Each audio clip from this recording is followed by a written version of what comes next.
இயேசு தீர், சீதோன் ஆகிய பகுதிகளை நோக்கி சென்றார். அவற்றின் எல்லைப் பகுதியில் வாழ்ந்து வந்த கனானிய பெண் ஒருவர் அவரிடம் வந்து, ஐயா, தாவீதின் மகனே, எனக்கு இரங்கும், என் மகள் பேய் பிடித்து கொடுமைக்குள்ளாகி இருக்கிறாள் என கதறினார்.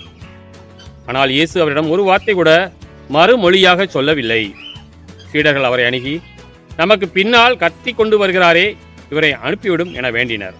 அவரோ மறுமொழியாக, இஸ்ரேல் குலத்தாருள் காணாமற் போன ஆடுகளாய் இருப்போரிடமே நான் அனுப்பப்பட்டேன் என்றார். ஆனால் அப்பெண் அவர் முன் வந்து பணிந்து, ஐயா, எனக்கு உதவி அருளும் என்றார்.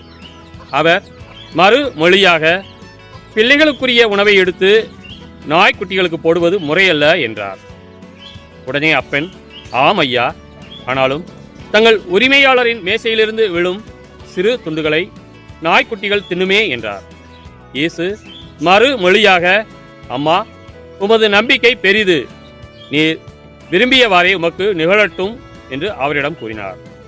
அந்நேரம் அவர் மகளின் பிணி நீங்கியது.